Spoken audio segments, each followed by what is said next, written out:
Hello everyone. Today we will start the topic azeotrophs. Okay. So azeotrophs are nothing. These are the mixtures uh, which is from the non-ideal solutions, and these are also called constant boiling mixtures.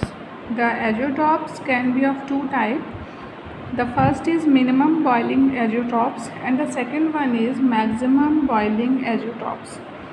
So in minimum boiling azeotrophs, if we are taking two liquids for making solution and we know their boiling points, then when we make the solution from these two liquid, then the boiling point of the solution will be less than that of the individual liquids. Okay, so it will called minimum boiling azeotrophs. We will take example of ethanol plus water. The boiling point of ethanol is 351 Kelvin approximately and water is 373 Kelvin. Okay, now when we mix these two liquids to form a solution, then the boiling point of the solution will be 351, this is 0.5, 351 Kelvin. Okay, now what we get to know that the individual boiling point of the liquid is more than that of the solution. So it is called minimum boiling azeotrophs. Now in case of maximum boiling azeotrophs, we are taking solution of HCl plus water. We know water 373 Kelvin boiling point and hydrochloric acid 188 Kelvin. When we make a solution, then we get the boiling point T 381.5 Kelvin. Okay, so this boiling point is higher than that of individual solutions, so it is called maximum boiling azeotrophs, and these are the example of these. Okay, now first thing to be noted is that vapor pressure is inversely proportional to the boiling point.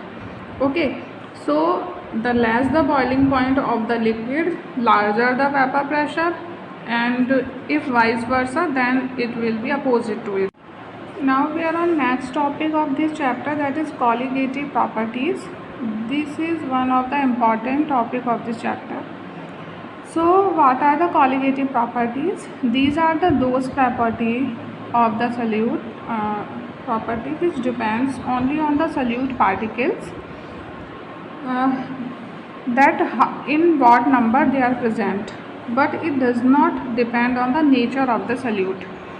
Means solute का nature क्या है, इससे कोई relation नहीं है colligative properties का. It only depend on the number of solute particles. We can say that mole fraction, उस पर ये डिपेंड करता है, और मोल्स ऑफ सल्यूट पर ये डिपेंड करता है. ठीक है, ये प्रॉपर्टीज़ 4 टाइप्स की हो सकती हैं, जैसे कि relative lowering in vapour pressure, elevation in boiling point, depression in freezing point and osmosis.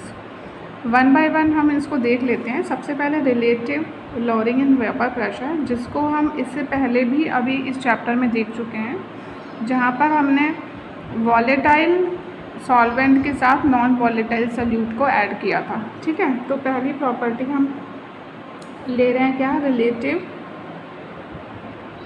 Lowering in vapour pressure.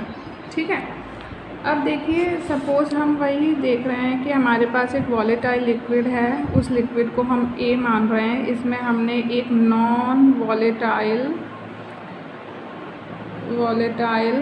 क्या डाल दिया, सॉल्यूट डाल दिया, उसको हम बी सपोज़ कर रहे हैं. ठीक है, अब क्या होगा, ये जो नॉन वॉलेटाइल सल्यूट के जो पार्टिकल्स हैं वो सरफेस पर कुछ स्पेस ऑक्यूपाई कर लेंगे, और वॉलेटाइल जो लिक्विड है हमारा ए, उसके वेपर प्रेशर में क्या हो जाएगा, डिक्रीमेंट हो जाएगा, बिकॉज जब वो इंडिविजुअल प्रेजेंट है तब वो इजीली वेपर्स को फॉर्म कर सकता है, लेकिन जैसे ही हमने नॉन वॉलेटाइल सॉल्यूट डाला तो सरफेस पर कुछ part non volatile particles occupy करने की वजह से लिक्विड ए का जो वेपर प्रेशर है वो भी क्या हो जाएगा, कम हो जाएगा। तो हम जानते हैं राउल्स लॉ के अकॉर्डिंग इसमें क्या है कि हमारा जो total pressure of the solution है वो क्या होता है कि वो PA + PB होता है, ठीक है। लेकिन जब हमने यहाँ पर B हम किसको मान रहे हैं, सॉल्यूट को, और ये नॉन वॉलेटाइल है तो it is quite obvious it will not make vapours, तो हम यहाँ पर कोई वेपर प्रेशर B की वजह से नहीं होगा। तो जो हमारा PS होगा वो किसके ऊपर डिपेंड करेगा पूरी तरीके से, P0 A के ऊपर, वो सॉरी PA के ऊपर डिपेंड करेगा। और PA की जो वैल्यू है वो हम क्या लेते हैं, ये प्रोडक्ट होता है किसका, इसका vapour pressure into mole fraction के, ठीक है। तो ये PS हो गया। अगर अब मैं इस टर्म को रीअरेंज करूँ तो क्या हो जाएगा, PS/P0A = XA।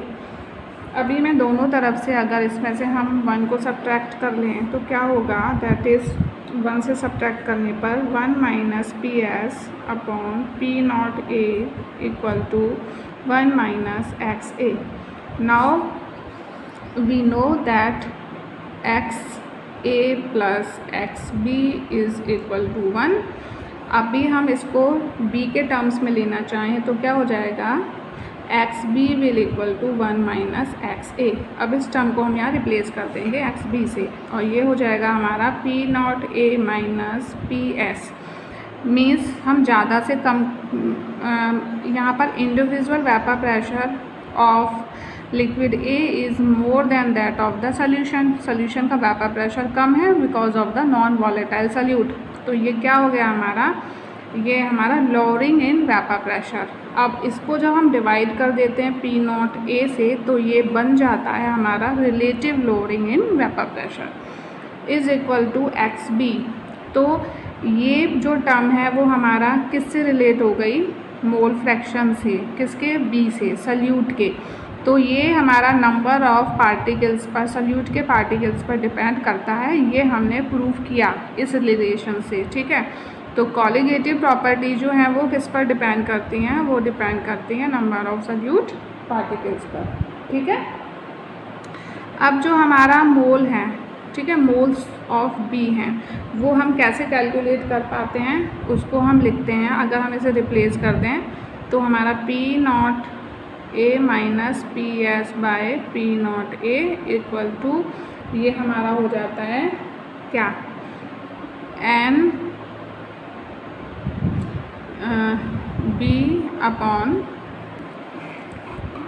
Mole fraction of B, ठीक है। अगर हम निकालना चाहें तो कैसे निकलिएगा हमारा, moles of B / total moles of the solution, यही तो होगा।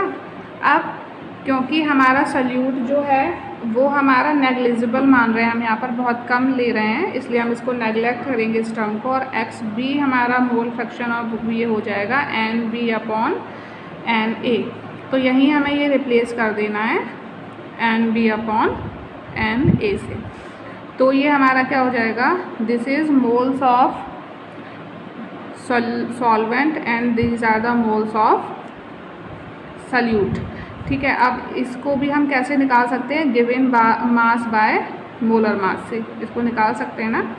तो इसको ऐसे, इसको रिप्लेस करें अगर हम, तो ये P0A - PS/P0A will = इसको हमने किया तो ये हो जाएगा WB/WM, ठीक है।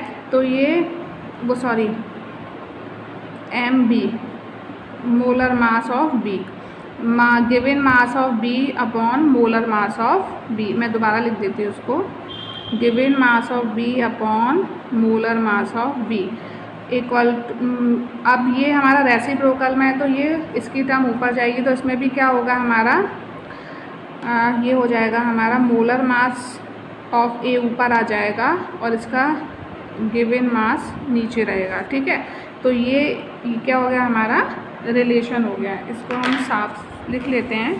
ये हमारा जो रिलेशन निकल के आया, क्या आया, P naught A minus P S by P naught A equal to W B upon M B into M A upon W A.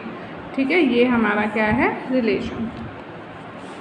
ठीक है, चलिए अभी नेक्स्ट हम देख रहे हैं elevation in boiling point. Colligative जो प्रॉपर्टी हैं उन सभी को हम वॉलेटाइल सॉल्वेंट और नॉन वॉलेटाइल सल्यूट के केस में ही स्टडी करते हैं। ठीक है, तो देखिए अगर हम एक ग्राफ देखें इसके लिए, तो अगर हम सॉल्वेंट, प्योर सॉल्वेंट की बात करें, यहाँ ले लें हम वेपर प्रेशर और इधर लें हम टेम्परेचर। ठीक है, तो इसकी बात करें तो इसका जो ग्राफ आता है वो इस तरीके से आता है।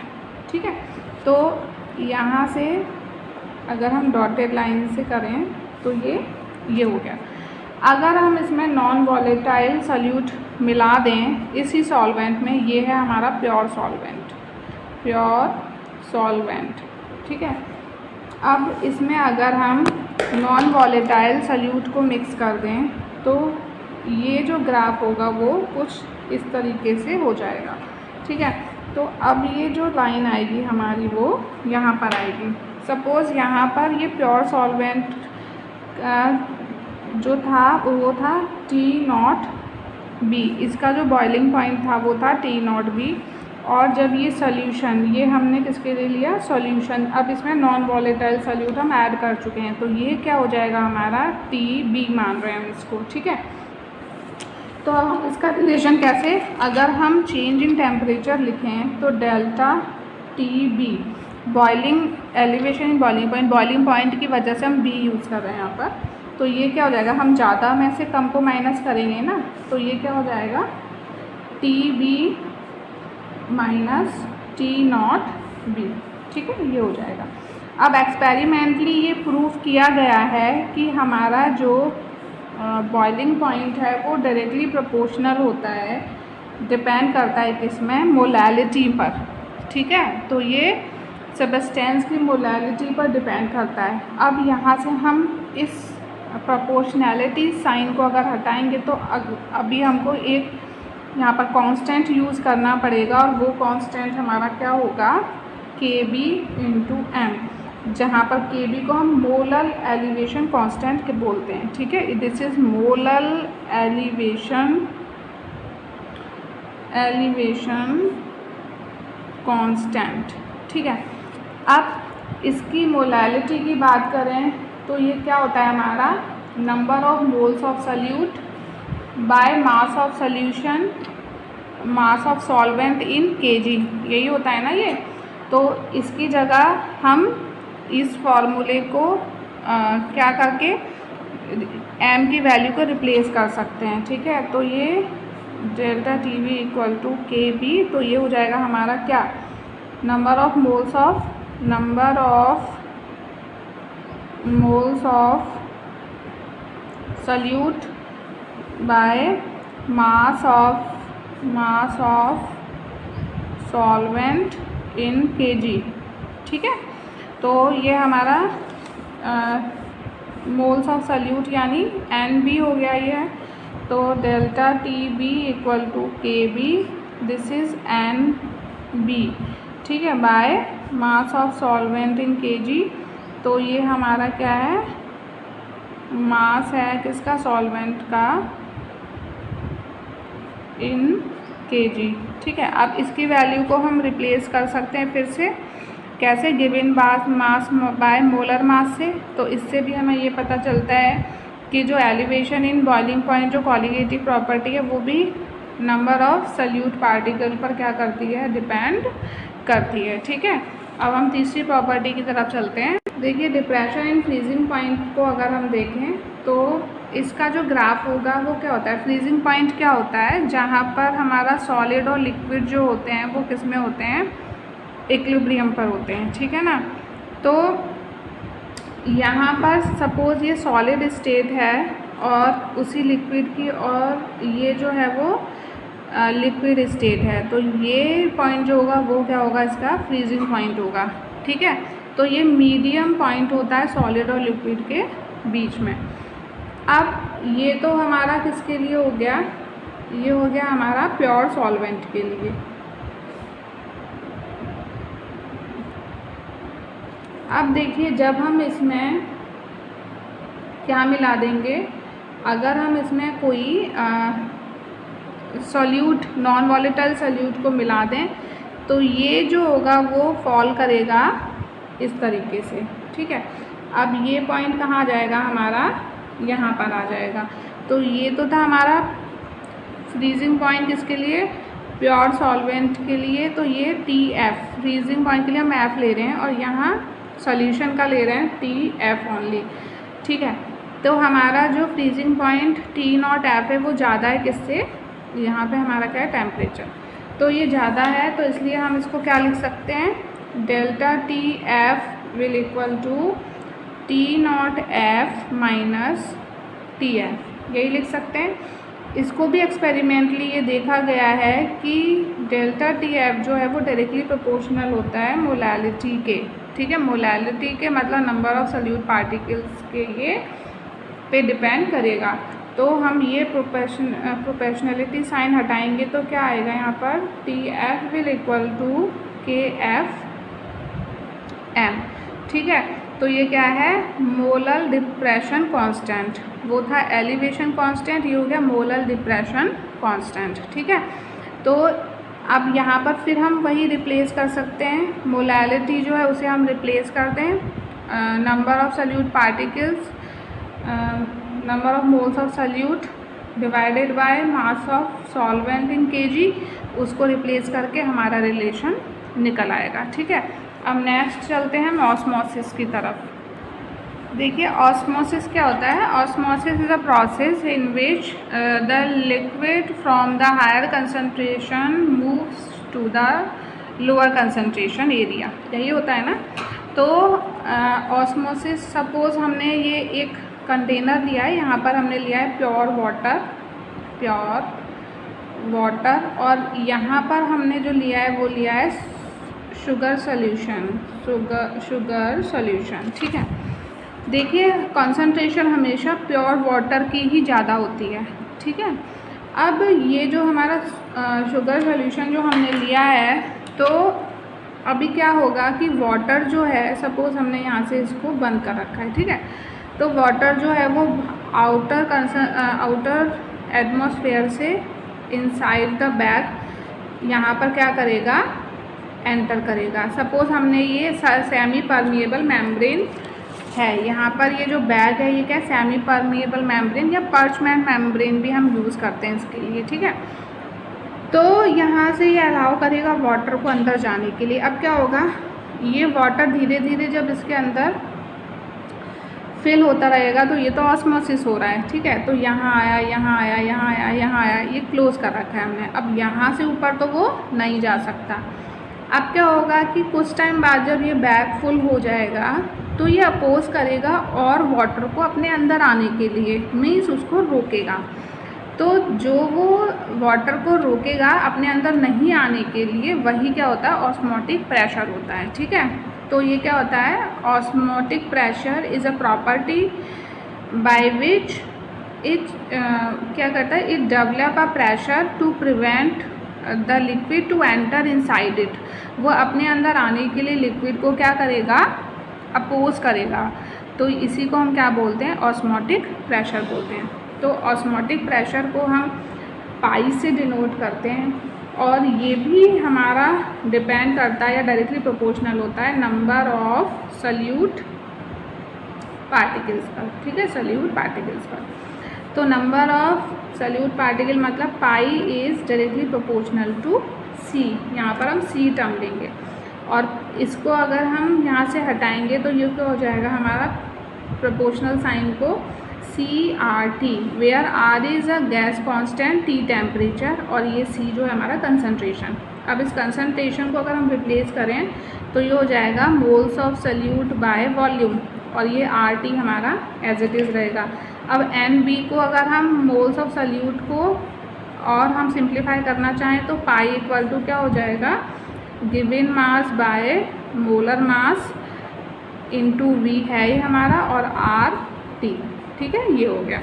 तो ये हमारा हो गया रिलेशन। अब देखिए 3 तरह के सॉल्यूशन होते हैं, कौन कौन से। एक तो होता है हमारा हाइपोटोनिक, ठीक है, एक होता है हाइपरटोनिक, और एक होता है आइसोटोनिक, ठीक है। तो हाइपोटोनिक सॉल्यूशंस वो होते हैं जिसमें हमारा आउटसाइड द कंसंट्रेशन जो होता है वो कैसा होगा,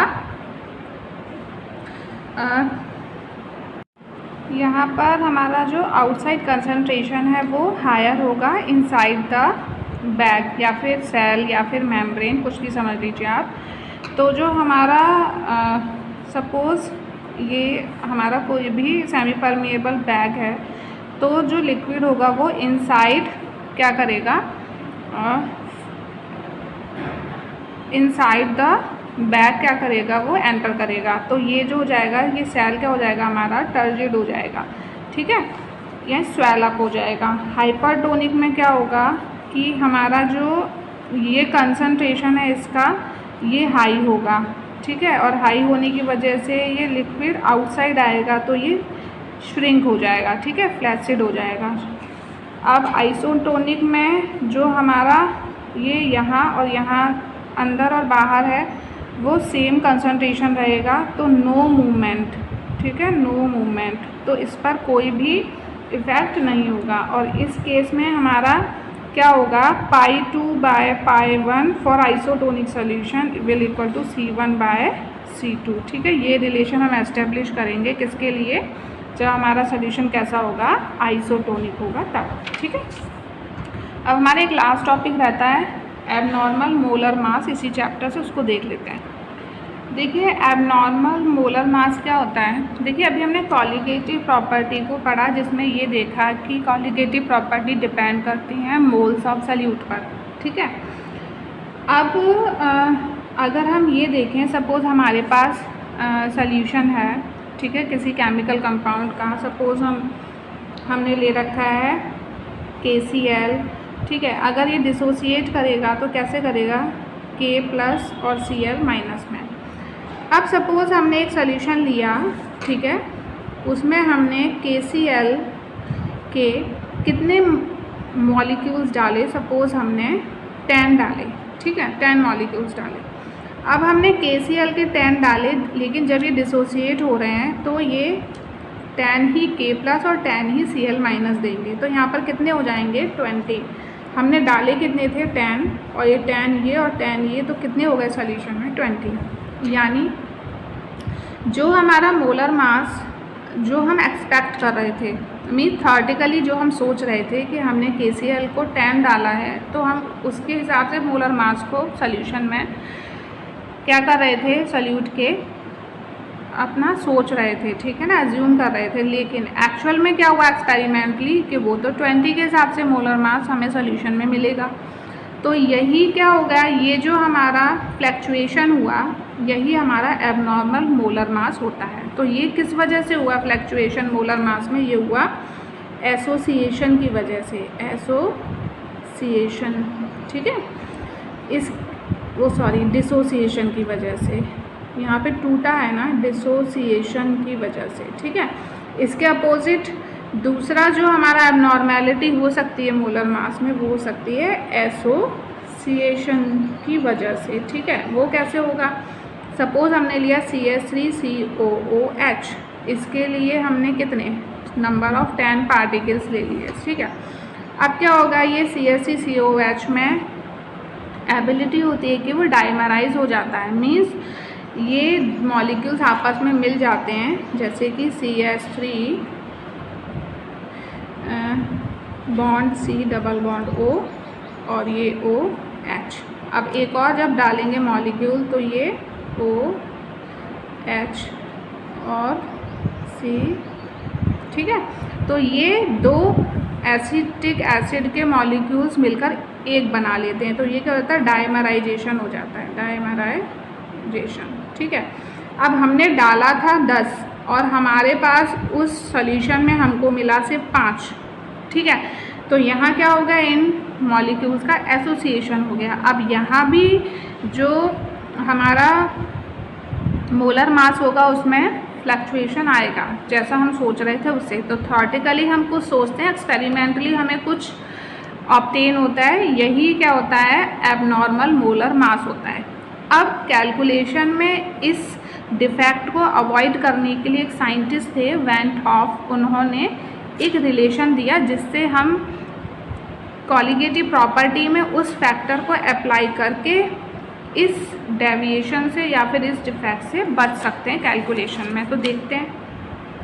तो जो वैन हॉफ फैक्टर है उसको हम आई से रिप्रेजेंट करते हैं, ठीक है। तो इन्होंने क्या बताया, जैसे कि सपोज हम KCl के केस में समझते हैं। सपोज हमारे पास KCl है और इसका डिसोसिएशन हुआ, ठीक है।